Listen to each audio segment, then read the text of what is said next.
Hoje estamos em Bruxelas para entrevistar uma das donas desta casa, que é o Parlamento Europeu, e eu vou começar como começo sempre este programa. Cerca de 2.000 quilómetros é a distância de Coimbra até Bruxelas. Lídia Pereira percorreu-a de diferentes formas, com o combustível dos escuteiros e com o vigor do futebol, com o impulso dos professores para o debate e dos colegas de faculdade que já estavam na política, com o foco nos estudos económicos e nas contas transparentes. Depois, em Bruxelas, mas também em Estrasburgo, muniu-se da sustentabilidade do metro e da bicicleta e do gosto pela Europa para somar funções, reuniões e decisões. É deputada ao Parlamento Europeu pelo PSD e presidente da Juventude do Partido Popular Europeu. Hoje conhecemos a mulher, a negociadora, a líder, a pessoa de opiniões convictas. Lídia Pereira, bem-vinda a esta casa que é mais tua, vou tratar por tu porque temos uma idade muito semelhante, do que minha, mas bem-vinda ao meu programa. É a casa de todos, que é a casa da democracia. Todos. Exatamente. Obrigada pelo convite, Catarina. Hoje conhecemos também a liberal e a conservadora, porque numa entrevista que deste ao Projeto 230, perguntavam-te se eras liberal ou conservadora, numa daquelas perguntas rápidas. E tu respondeste liberal e conservadora. Eu fiquei muito curiosa por saber liberal em quê e conservadora em quê. Olha, muito obrigada pelo convite primeiro, e já vi que fizeste todo o trabalho de casa faltou só uma coisa, que é, eu sou neste momento também vice-presidente do grupo parlamentar. Exatamente, sim. Portanto, já ia lá, era só para não encher aqui a bio cheia de... Mas sim, eu sou liberal e conservadora. Conservadora porque eu não me identifico, é mesmo o termo, com as agendas ideológicas que preconizam a política de cancelamento e o wokeismo e, portanto, eu sou pela moderação. E tenho a certeza que, em tempos de polarização, tem que haver vozes que tentem recentrar sobre aquilo que é essencial. Isso não tem nada a ver com os direitos das minorias e com direitos adquiridos, enfim, mas sou mais conservadora nos costumes, é verdade. O que é o wokeismo para ti?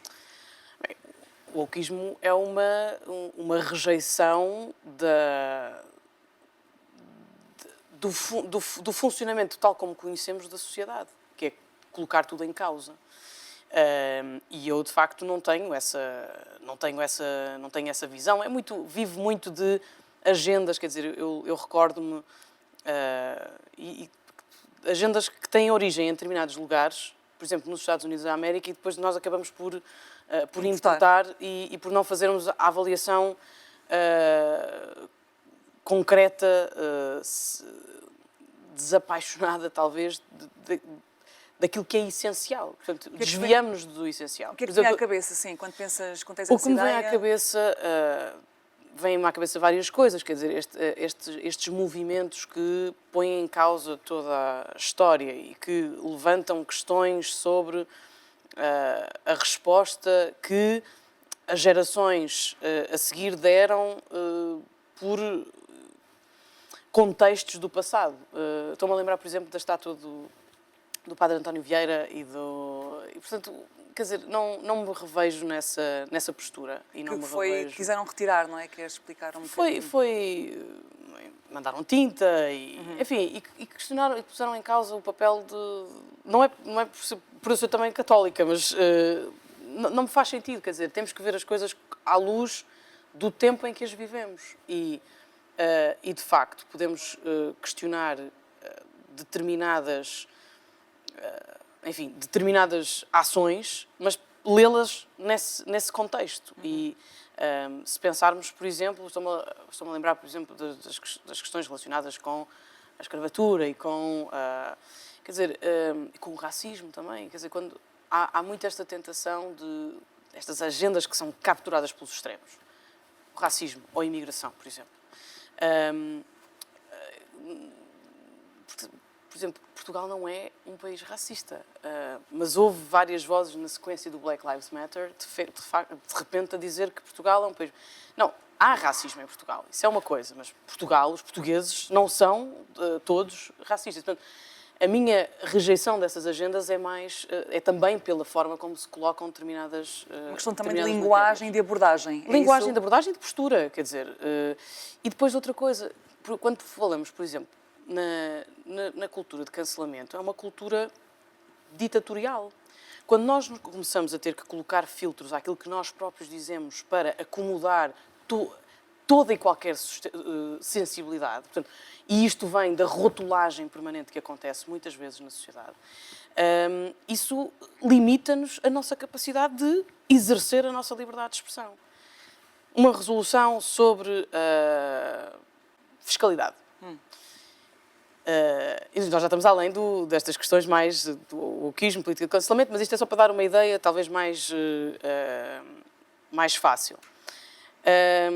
E quando falamos de fiscalidade, por exemplo, para o meu grupo político, para o PPE, é muito importante as questões relacionadas com a classe média. E, portanto, achamos que deve haver uma reflexão dessas prioridades para baixarmos os impostos para a classe média, são as classes sempre mais afetadas pelas crises e tudo mais.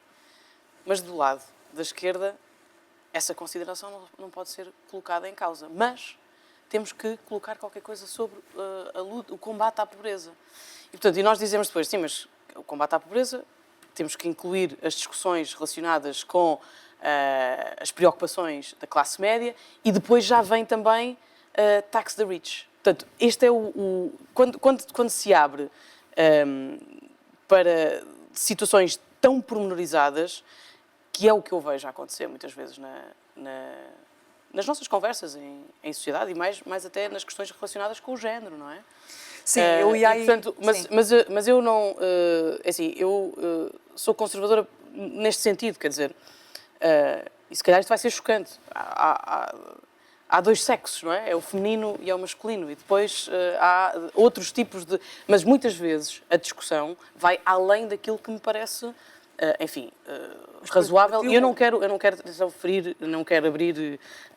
Sim, mas esclarece-nos só, porque nós também queremos ouvir a opinião e nós aqui pesamos as opiniões diferentes. Para ti, um conceito de pessoa trans não existe. Uma pessoa que nasce com um determinado género atribuído, é isso? Não, nada disso. Quer dizer,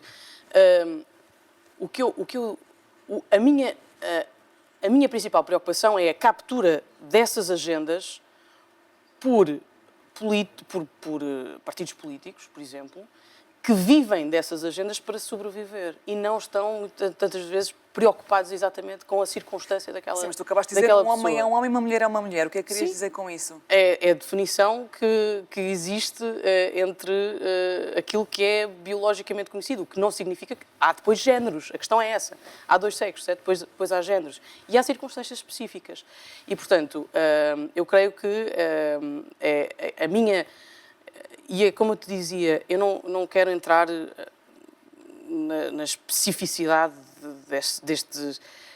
destas questões. A minha preocupação é com o nível do debate e com o aproveitamento que é feito quando entramos neste tipo de discussão que inevitavelmente polariza, e aquilo que eu vejo polarizar muitas vezes é, por exemplo, depois partidos como o Chega a discutirem sobre as questões das casas de banho, quer dizer, nós entramos neste diz respeito a uma minoria, etc. E que se calhar não tem que ser uma questão, quer dizer, não há qualquer tipo de problema. Bom, as casas de banho têm um propósito e, portanto, a minha preocupação é mais com o resultado que leva esse escamotear, referias mais para a esquerda. E repara, e não tem da esquerda e da direita, e da extrema-direita, quer dizer, a questão de dar um exemplo concreto das casas de banho. Sim, mas o que eu entendi era que dizias que a esquerda usava isso quase para se posicionar e para conseguir capturar um certo público. Sim, é isso que defendes. É isso que acontece. Lídia, então vamos já aqui avançar alguns temas, porque eu também queria perguntar-te isso, e agora fica mesmo bem enquadrado. O Parlamento português aprovou a exclusão do guia sobre identidade de género nas escolas, com os votos do PSD, do CDS, da IEL e do Chega também. E eu sei que tu estás no Parlamento Europeu, mas eu queria mesmo ouvir a tua opinião sobre isto. Sim.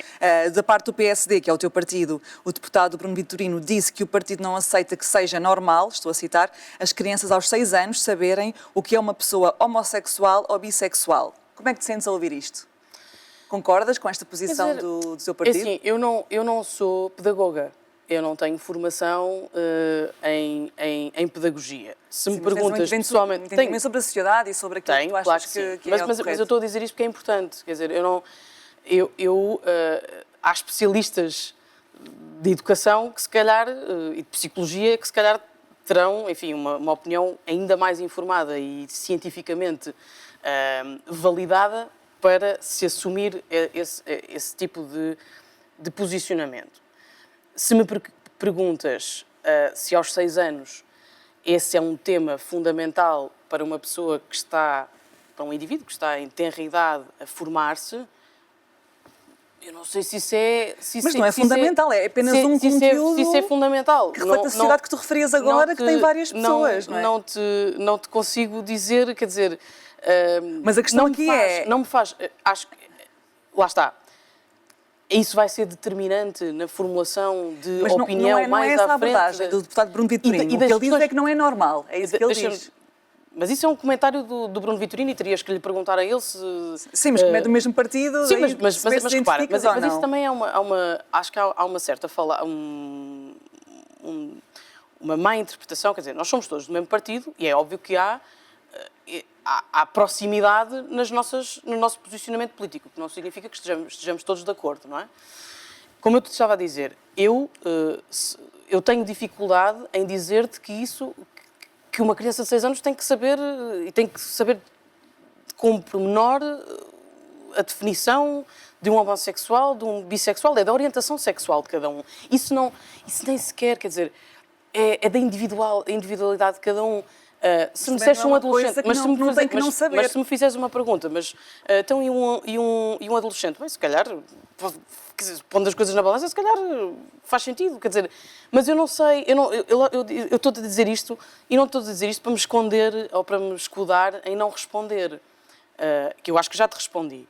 A questão é, isso é essencial para a formação de um jovem, de uma criança de 6 anos, naquela idade que há de também estar a aprender outras coisas? É isso que o vai definir como um indivíduo ao longo da sua vida? Não sei. Mas aqui há um posicionamento de não saber, ou seja, de forma voluntária e de forma concreta, impedir que saiba. Repara, calma. Nem é fundamental que saiba, mas aqui o que se diz é que, no fundo, que é fundamental que não saiba através da escola, pelo menos. Quer dizer, há uma grande responsabilidade na nossa educação, e tu sabes disso, que também vem dos nossos pais, não é? E eu, nesse aspecto, se calhar, também serei mais conservadora. Há uma responsabilidade na passagem de informação, de conhecimento, que não radica apenas na escola. Portanto, aquilo que eu estou a dizer é... a pergunta que me fizeste é muito concreta, e eu estou-te a dizer... Será isso o mais relevante e essencial para uma criança de 6 anos saber numa disciplina de cidadania? Quer dizer, será mesmo isso que...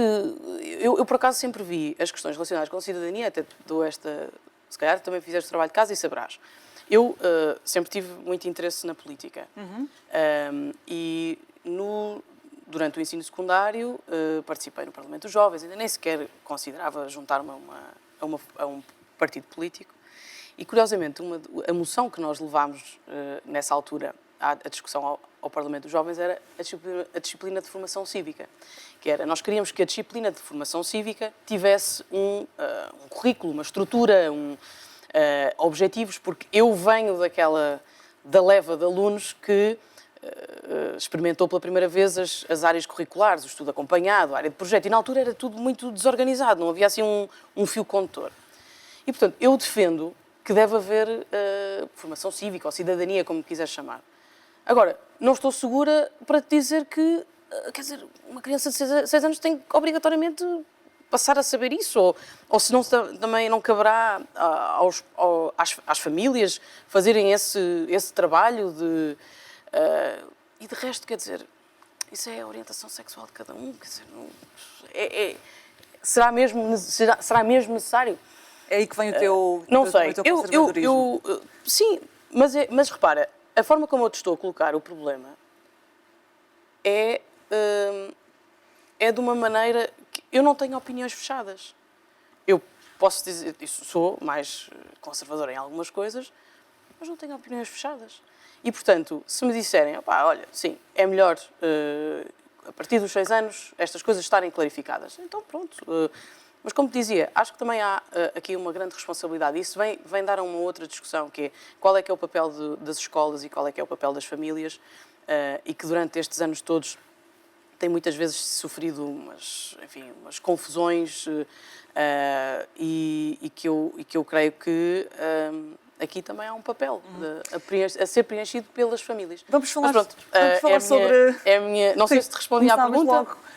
Logo com um tema relevante. Vamos falar sobre ser mulher, porque eu também li que, enfim, em muitas entrevistas é sempre salientado o facto de tu, quando vieste para o Parlamento Europeu, em 2019, tinhas 27 anos e eras muito jovem, uma das mais jovens. Ainda sou. É isso, exato. Eu tenho 33, sim. Calma, não é? Pois a idade foi, sim, exato, mas naquela altura, quando entraste pela primeira vez, isso foi muito referido. Sim. E uns anos mais tarde perguntaram-te, também várias vezes, se sentiste discriminação por ser jovem. E numa entrevista que tu deste, eu vi que, por ser jovem, nem tanto, que te aconteceram mais algumas coisas relacionadas com o género e depois, entretanto, a conversa não desenvolveu para as situações concretas. Sim. E eu quero saber agora aqui, no nosso programa, que situações foram essas em relação ao género?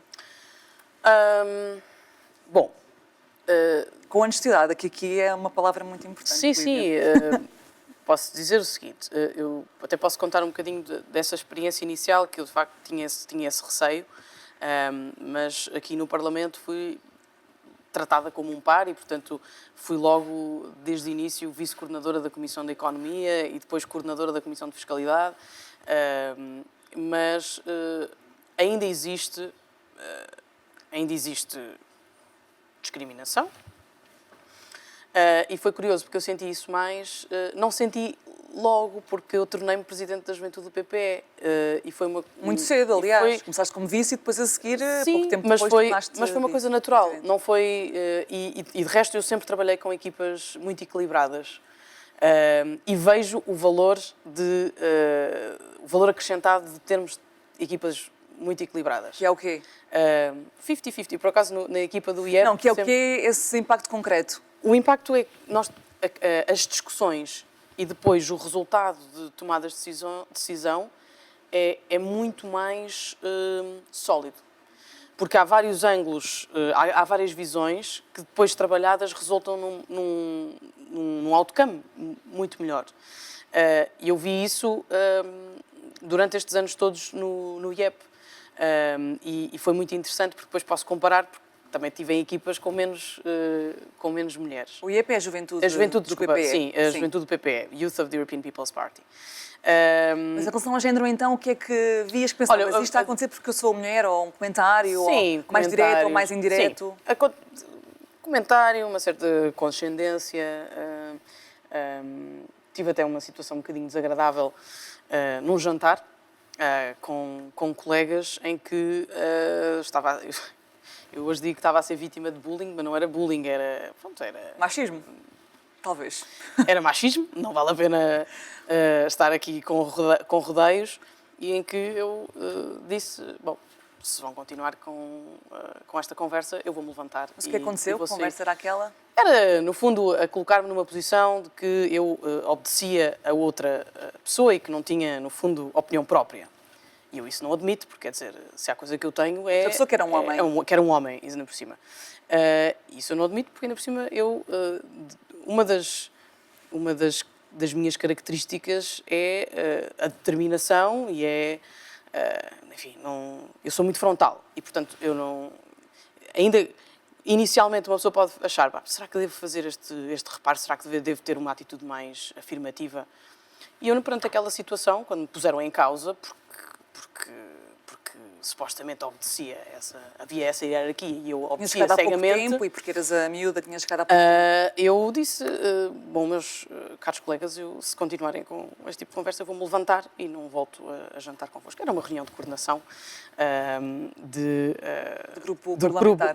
Não era do grupo parlamentar, era precisamente dos coordenadores dos vários grupos políticos de uma comissão aqui no Parlamento Europeu, em que estávamos eu e outra colega, 2 mulheres, e o resto eram 7 homens. E depois foi uma situação engraçada, porque essa minha colega na altura não reagiu. Ela estava ao meu lado, não reagiu. E a seguir, quando eu acabei por não sair, porque as coisas moderaram-se, portanto, mas estive quase. E a minha colega depois mandou-me uma mensagem a dizer Lídia, grande coragem. E eu respondi-lhe, pois, mas se tivesses ajudado ali na hora, tinha sido... haver outra voz, não é? Porque ali foi claro. E eu quando me põe em causa, eu de facto fico não gosto. Juntaste ao Parlamento Europeu então há 5 anos, 6 anos, aliás, foi em 2019. Na altura foste escolhida por Rui Rio e pela sua equipa como o número 2 do PSD, mas já tinhas aqui um caminho feito no PPE, já estavas em Bruxelas, também já tinhas estudado. Mas eu estava nas horas vagas. Eu era sim, mas consultora. já fazias, sim, exatamente, Sim, consultoria aqui em Bruxelas, que era a tua atividade principal, mas pronto, já tinhas um caminho feito nesta área. E também vamos passar para outro tema que me surgiu automaticamente há cerca de um ano, ainda antes de saber que te iria entrevistar aqui em Bruxelas, que foi no dia 22 de abril de 2024. Provavelmente esta data não te diz nada automaticamente, mas foi um dia em que o país ficava a saber. Consegues perceber o que é ou não? Assim, automaticamente. 22 de abril? Sim.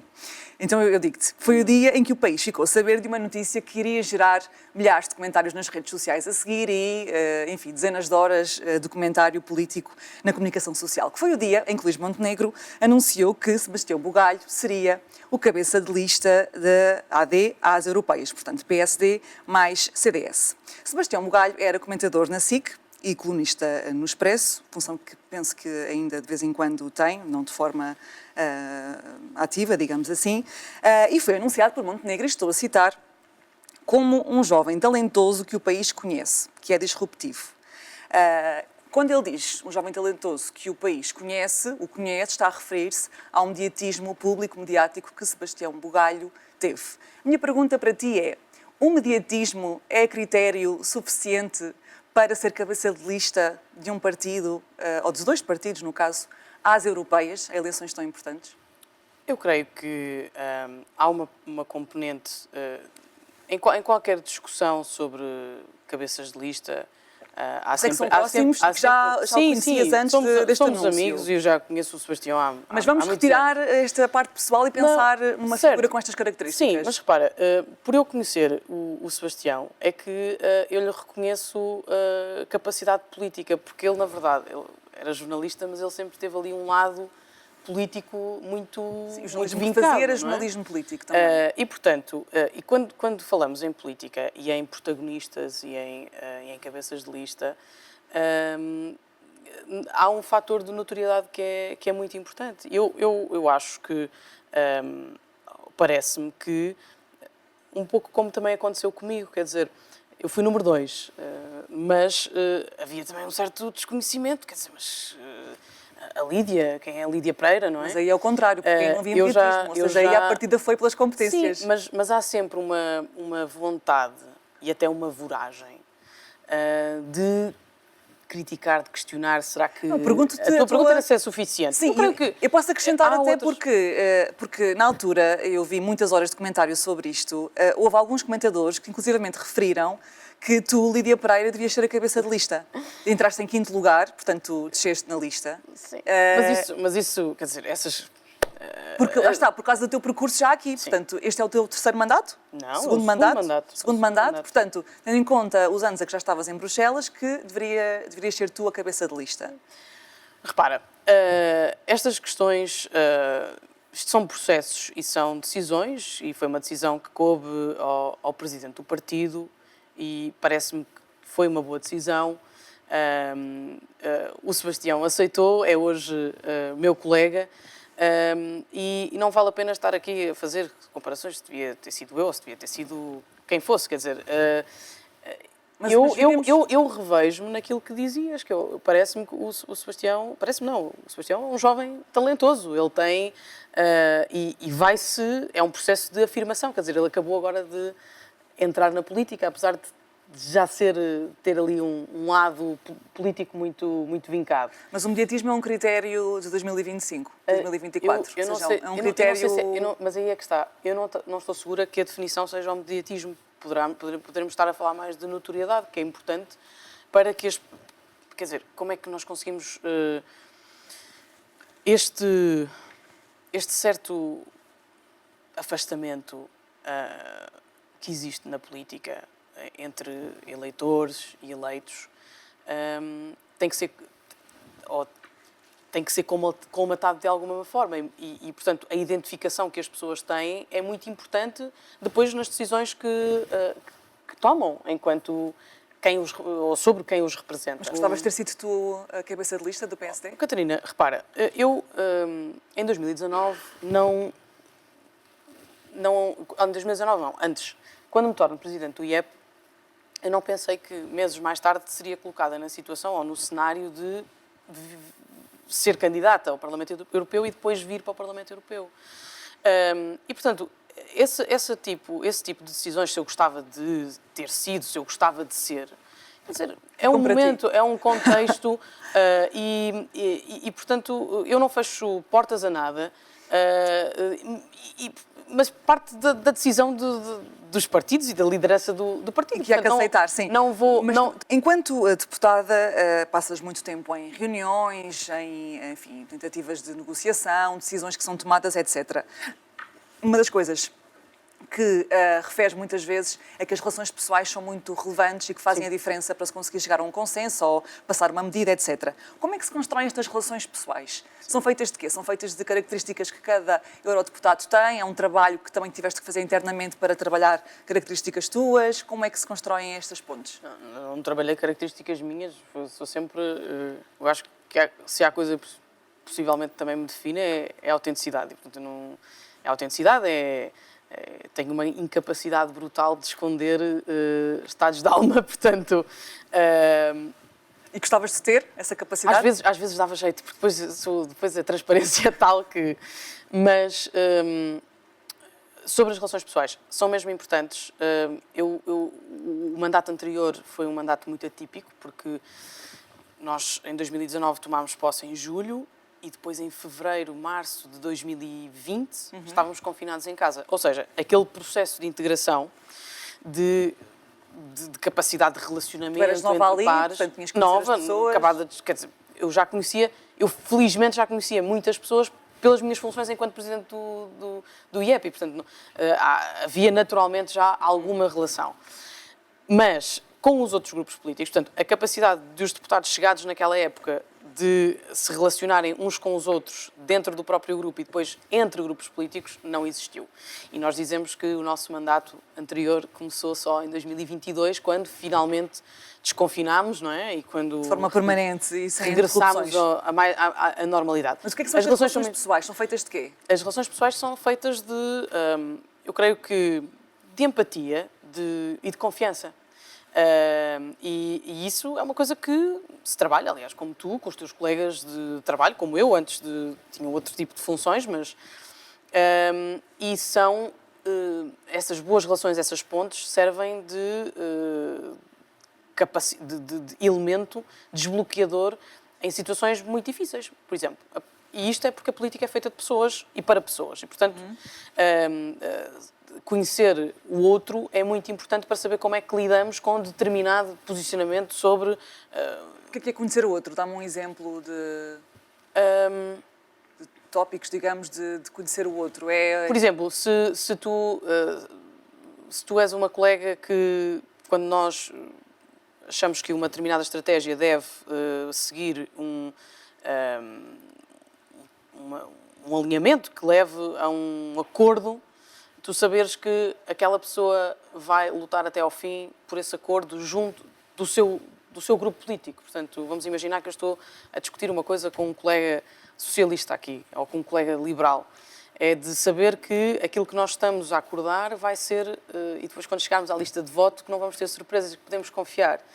Vou jantar aqui. Mas ter aqui uma linha de base, que é o compromisso, é estarmos disponíveis para o compromisso. Que é um bocado na mesma linha que eu te dizia há pouco de como eu não tenho opiniões fechadas. Portanto, é nós estarmos disponíveis para esse compromisso e para, mediante um debate e um diálogo, eventualmente até mudar a minha opinião, ou dizer, tens razão, vamos tentar encontrar aqui outra forma. Pronto, é por aí. Vou juntar aqui à negociação uma causa tua muito próxima, que é o ambiente, porque no ano passado, na COP29, no Azerbaijão, em novembro, tu lideraste a delegação do Parlamento Europeu a esse evento e, aliás, já estiveste também nas COPs 26, 27 e 28.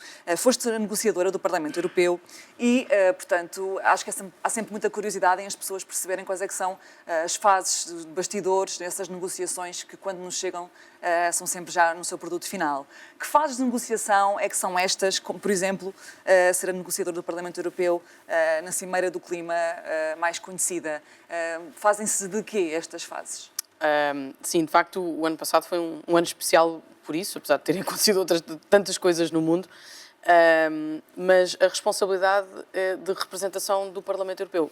Só para esclarecer, nós não, os negociadores pela União Europeia é a Comissão e é o Conselho. Nós aqui temos um papel de falar com ministros, articulação. com... Sim, aquilo que nós fazemos é, nós temos um programa, não é? Um programa estruturado em que temos reuniões com, por exemplo, encontrei-me com a Secretária de Estado do Ambiente do Brasil, com o Ministro da Ecologia chinês, e, portanto, aquilo que nós fazemos é este diálogo e depois articulamos com a Comissão Europeia, porque há informação a circular que é útil para as negociações que estão a ter lugar.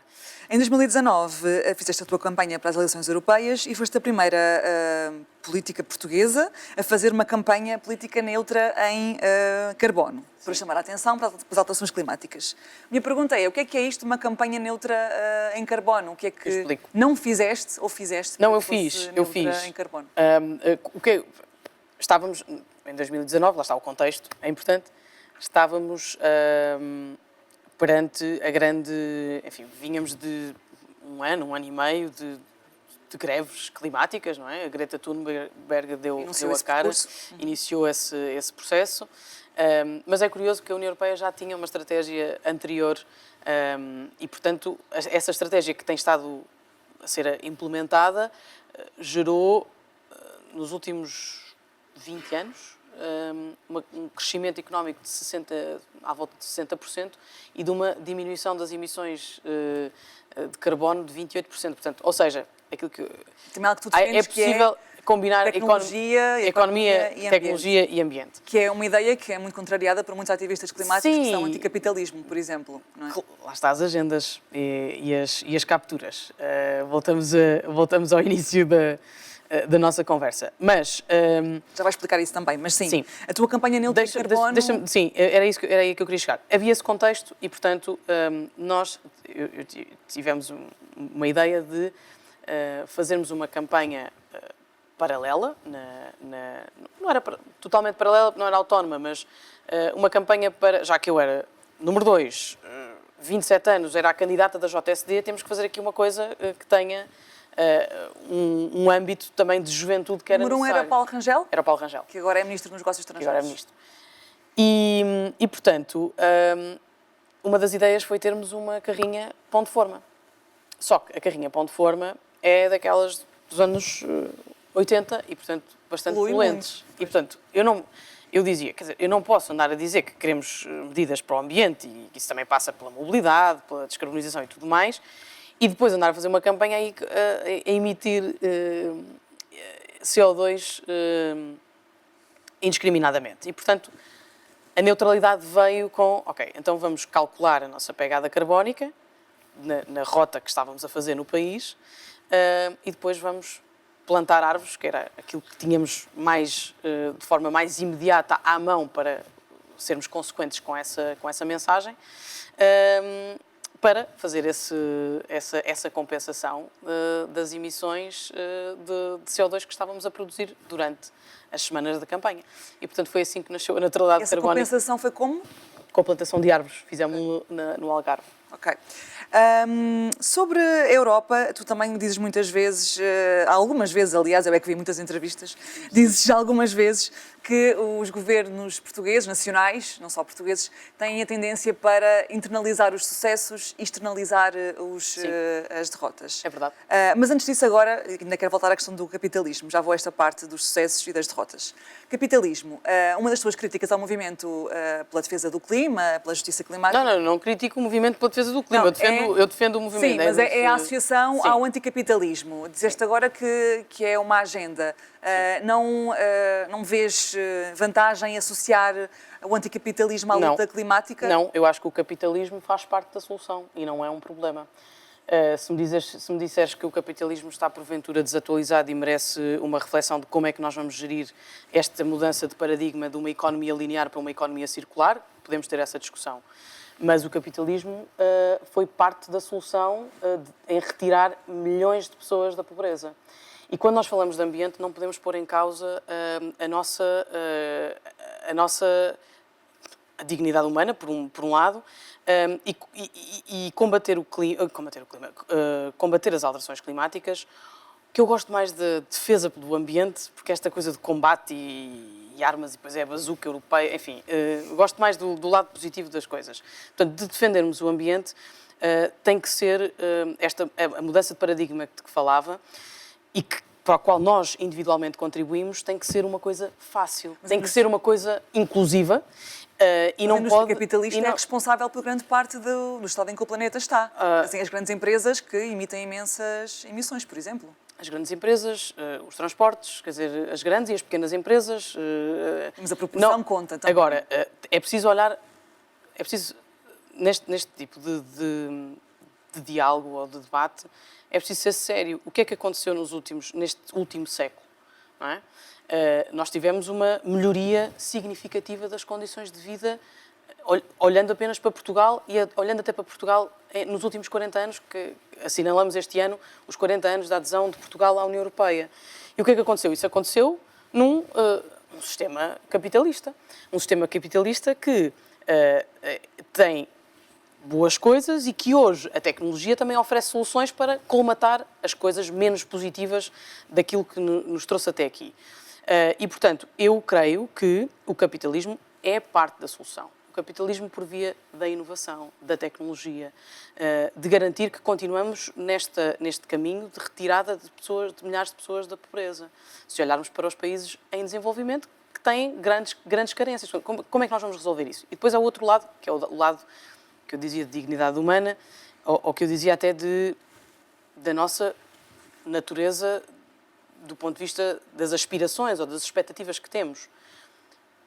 Eu pergunto-te, olhar para o futuro e pensar que nós vamos viver pior do que vivemos hoje, porque o anticapitalismo ou porque a destruição da indústria vai levar à proteção do planeta, como é que uma pessoa aceita uma situação dessas? Ninguém aceita. Portanto, é isso que eu tenho dito sobre as questões da defesa do ambiente. Nós temos que conseguir que este processo seja um processo fácil e barato. Dou-te um exemplo.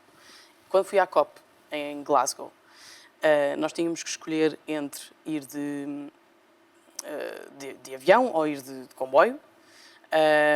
E, portanto, na altura eu tinha sugerido, até porque do ponto de vista da agenda era mais fácil irmos de comboio, depois tínhamos de Bruxelas... De cá para lá. Portanto, de Bruxelas para Glasgow.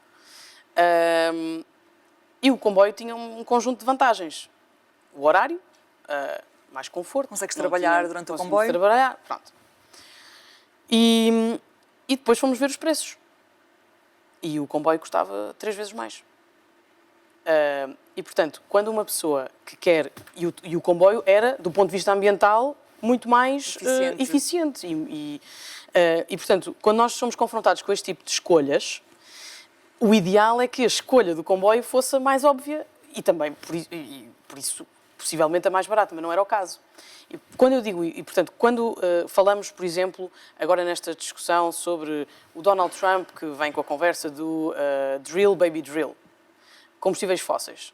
Mas os combustíveis fósseis estão a ser ultrapassados por novas formas de energia, pelas novas tecnologias limpas, que vão permitir, por exemplo, à União Europeia, que não tem os recursos energéticos que os Estados Unidos têm, de se tornar independente do ponto de vista energético, mas também descarbonizar a economia. E é isso que tantas pessoas, vozes, economistas reputados e o ex-primeiro-ministro italiano e presidente do Banco Central Europeu, Mário Draghi, têm dito. Portanto, o capitalismo, para terminar e para concluir, eu vejo o capitalismo como uma solução... Falas na chamada Clean Tech, não é? Tens um grupo sobre Clean Tech. Mas com esta transição que se está a operar, que é nós passarmos de uma economia em que utilizamos os recursos que são finitos, gastamos e deitamos fora, para uma economia que mantém estes recursos num loop e que, evidentemente, vai levar a mudanças nos sistemas, ou no sistema que conhecemos hoje, mas para o qual, e eu quero repetir isto porque parece-me importante, estas mudanças não podem representar uma amputação da aspiração ou das aspirações que as novas gerações têm. Porque eu tenho ouvido muitas vezes essas discussões. A nossa geração é possivelmente das primeiras gerações a ser confrontada com os estándares de qualidade de vida ficarem comprometidos, porque temos imensos desafios pela frente. Temos os nossos sistemas de segurança social, temos a crise demográfica, enfim, N elementos a ter em conta, mas essa ideia de sermos coartados na nossa ambição a termos uma vida melhor que a dos nossos pais, ou até a ambição dos nossos pais para nós próprios, não pode depois... vai ser extremamente limitativa e vai ter uma consequência. E a consequência é deixarmos pessoas para trás. E ficando para trás, vamos cair na discussão e na problemática dos extremismos, que infelizmente já graçam por todo lado. A política europeia é muito menos falada a nível nacional do que a política nacional, tem muito menos pujança, digamos assim, as pessoas compreendem menos, têm menos acesso à informação ou se calhar têm menos interesse, as duas coisas podem estar a andar ao mesmo nível e, portanto, tu dizes algumas vezes que a nível nacional os governos têm tendência para internalizar os sucessos, portanto os sucessos são do país, daquilo que é feito pelo governo, e os insucessos, a culpa é de Bruxelas, daquilo que é decidido aqui. O que é que queres dizer com isso? Quer dizer, acabei de dizer, mas explica isto. No fundo é isso. No fundo é quando temos um problema... Dou-te um exemplo muito concreto, o da habitação, por exemplo, que até foi o Sebastião, que foi muito insistente em trazermos a questão da habitação também aqui para o ângulo europeu, e que eu concordo, ainda que considero que a habitação em primeira instância, é uma responsabilidade nacional. Mas dou-te o exemplo do que aconteceu. Quando a questão da habitação começou a ganhar espaço público e mediático, houve enfim, havia os ataques, ou melhor, havia o escrutínio da oposição, na altura o PSD, ao primeiro-ministro António Costa, e punhamos em causa porque é que não se fez mais, porque é que não se construíram mais casas. E depois António Costa foi imediatamente escrever uma carta à Presidente da Comissão Europeia a pedir ajuda para resolver a questão da habitação. E, portanto, isto é aquela desresponsabilização. A questão da habitação, temos que pedir ajuda à Europa, não é? E, portanto, é esta associação que há sempre de não assumirmos as nossas responsabilidades. Outro exemplo. E agora, de resto, hoje temos hoje uma comissão especial. Onde estamos a gravar, sim.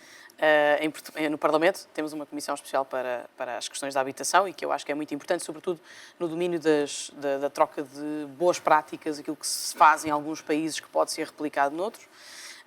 Mas esta questão é essencial. Outro exemplo era quando nós incumprimos com alguma coisa, por exemplo, o déficit. Nós temos que respeitar as regras que existem, não é? E, portanto, e se não respeitamos, mas a culpa é de Bruxelas, porque eles é que impõem os déficits, eles é que impõem... E depois esquece que não é verdade. Toda a gente subscreveu o déficit, a dívida, tudo mais. E que depois não ignora completamente toda a mensagem positiva e toda a responsabilidade positiva que a União Europeia teve no desenvolvimento de cada Estado-membro, incluindo Portugal. Nós não teríamos tão boas infraestruturas como temos hoje se não fôssemos membros, se não fôssemos da União Europeia.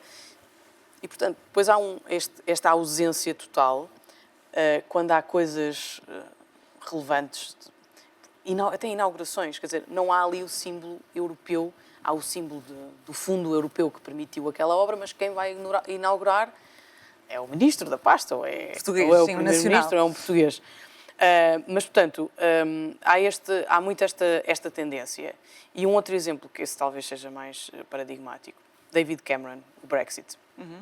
David Cameron sempre teve uma posição cética relativamente à União Europeia. Mas depois, 2 semanas antes do referendo do Brexit, lembrou-se que afinal se calhar era importante defender a manutenção do Reino Unido na União Europeia. Ora, mas as pessoas, há 2 semanas, a opinião, a percepção que existe já não vai a tempo e, portanto, isto é muito recorrente. Mas não é um caso exclusivamente português. Lídia, tu és mesmo uma política, nota-se, até agora, mas antes de seres política eras também uma miúda, uma mulher que se licenciou em Economia, em Coimbra, de onde és também, e depois foste para o Colégio da Europa, onde tiraste o mestrado em Estudos Económicos Europeus. Sim. Entretanto, foste estagiar para o Banco Europeu de Investimento no Luxemburgo e depois, a partir daí, entraste neste mundo da consultoria, das questões económicas, sempre ligada à Europa. Tu dizes também, muitas vezes, em várias entrevistas, que querias muito ter uma vida internacional, querias muito sair e experienciar a vida lá fora, na Europa. O que eu te pergunto é, essa tua vontade de saíres de Portugal era por questões profissionais, por questões pessoais, porque Coimbra não te chegava para... Não. Completa a frase. Coimbra não te chegava para... Não, Coimbra chega e eu sou extremamente ativa em Coimbra. Fui candidata à Assembleia Municipal, fui candidata a Presidente da Assembleia Municipal, perdi por um voto há 4 anos atrás e, portanto, Coimbra é uma cidade que eu acho que um dos desafios para o futuro é a qualidade de vida nas cidades, porque há uma pressão muito grande para as pessoas viverem cada vez mais nas cidades. Eu acho que Coimbra é uma cidade média, com muitas coisas muita positivas, história com muita também. História e com muito futuro. E, portanto, Mas Coimbra... para a Lídia de 17 anos... Era curiosidade, quer dizer, eu nasci, cresci, vivi, estudei em Coimbra, passei pela experiência do Erasmus. Em Praga? Em Praga, na República Checa, que para mim foi marcante e que conheci pessoas que ainda hoje mantenho a relação e ficou o bichinho de conhecer mais e, portanto, a curiosidade avolumou-se e, portanto, fiz o mestrado no estrangeiro e, portanto, tenho visto sempre este percurso como uma experiência, não é? Uma experiência atrás de experiência e que é muito enriquecedora para mim e que me permite hoje, quando falávamos há pouco das relações que me permite perceber como é que um francês pensa, como é que um dinamarquês pensa e como é que nós nos encaixamos neste puzzle. Não tens aquele de saudosismo culturas. de muitos imigrantes de querer voltar? Repara, eu vou muitas vezes, eu estou praticamente todos os fins de semana, eu não sei quando tenho compromissos da juventude do Partido Popular Europeu. É muito ecológico, portanto, depois não viajar todos os fins de semana. Bom, quer dizer, mas tens a tua vida pessoal qual é que queres manter. qual é que era a alternativa, não é? Temos que ser práticos nisto, não? Qual é que era a alternativa? Era não ir? Era não fazer o meu trabalho enquanto eurodeputada?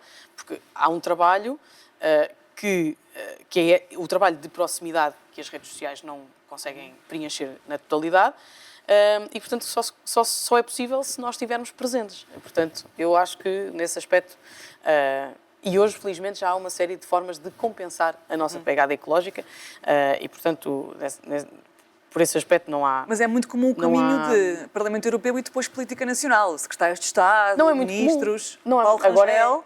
Sim, agora exemplo. inverteu-se. Não é só o Paulo, foi o Paulo e os outros, Paulo Rangel, o José Manuel Fernandes, a Maria da Graça Carvalho, a Cláudia Monteiro de Aguiar, mas até te dou um outro exemplo, até mais local. O Presidente da Câmara de Lisboa, Carlos Moedas, foi secretário de Estado, depois foi comissário e depois voltou para a política nacional. Nuno Melo também é hoje ministro, mas não era a cultura do passado. Aqui eu acho que isso também é muito interessante, há aqui um ângulo importante. A política nacional é fundamental, porque é a política nacional que marca as agendas, ou grande parte, não é? E, portanto, nós temos de estar sempre, nós fazemos parte de um partido, portanto, eu faço, há pessoas que não fazem, mas, portanto, nós temos que ter essa capacidade de encaixe, e, portanto, eu não fecho portas a nada. O que é que gostas mais na política europeia? O que é que te encanta mais? O mais interessante é a diversidade e a capacidade que nós temos de encontrar pontes em matérias que são entendidas de forma muito diferente de país para país. Até a sua priorização, a sua importância. Tudo, imagina. O estado em que cada cultura está, cada país está. Claro, e isso é muito é muito óbvio, por exemplo, dentro do meu grupo político. Há uma diversidade brutal, porque o entendimento face a determinado tema não é o mesmo entre, por exemplo, às vezes vamos falar de coisas de economia. Os nórdicos têm sempre uma posição muito mais frugal relativamente aos colegas do Sul e, portanto, como é que nós conseguimos ligar os dois lados? Isso é um desafio permanente, mas eu acho que das coisas que mais, ou a comparação que para mim mais óbvia que existe entre a política europeia e a política nacional, é que é sempre uma política assente no compromisso. E mesmo quando esse compromisso parece mais difícil, há uma capacidade pelo diálogo, chegar-se a esse resultado. E isso é muito diferente em Portugal ou em Espanha. Enfim, a política nacional é muito confronto, não é? Sim, e vive muito disso também. Aqui também há confronto, mas é um confronto que normalmente resulta num compromisso, e num compromisso alargado. Eu acho que isso é muito importante. Lídia, tu és mais do que deputada, como dizias, és também grande fã de futebol. Sim. Certo? Adepta do Futebol Clube do Porto. Ficaste muito triste com a morte de Pinto da Costa? Claro, quer dizer, que foi um homem do futebol durante anos e anos, quer dizer, não, é claro que sim, deixam um legado, enfim, podemos questionar se... Jogaste futsal até ao secundário. Ainda jogas futsal ou já não? Não tenho jogado, não tenho jogado. Tenho feito mais ginásio. Aqui no Parlamento Europeu, que há um ginásio aqui na instituição. Sim, também faço fora. Mas pode ser usado. Também foste escoteira. Um dos lemas do escotismo é, de facto, o servir. E ainda adoras acampar. Sim, não tenho também acampado, praticamente, mas gosto muito. O que é que tens feito fora do Parlamento Europeu? Não acampas, não vais a futebol, fazes ginásio, já percebi, andas de bicicleta em Estrasburgo, quando estás E não só, também ando de bicicleta em Coimbra, quando lá estou. Aqui não ando de bicicleta porque me roubaram a bicicleta e, portanto, não voltei a comprar uma bicicleta, mas às vezes ando de trotinete. O que é que eu faço? Olha, eu gosto muito de ler, gosto muito de cozinhar, gosto muito de ver séries, gosto muito de receber amigos em casa e pronto, e portanto, estar... e ouvi-los, que é muito importante, não só os amigos, a família, porque nos permite ler a realidade com que lidamos de uma maneira mais como é que se diz? Está-me a faltar a palavra. Concreta, real. Concreta, sim, a realidade. Sim. E portanto, gosto muito disso. Gosto muito de fazer essas coisas, gosto muito de escrever. Infelizmente não tenho escrito tanto quanto gostaria. Escrever à mão mesmo? Sim, eu escrevo à mão. Quer dizer, às vezes... Discursos políticos, imagino que não é? Mas até porque depois tem que ser... As ideias normalmente são alinhavadas à mão e depois desenvolvo no computador. Mas gosto muito, porque escrever é um momento de reflexão, não é? E nós, pela escrita, também conseguimos apanhar eventuais incoerências ou inconsistências nos argumentos que definimos, não é? E isso é bom, é um exercício até, se quisermos, espiritual.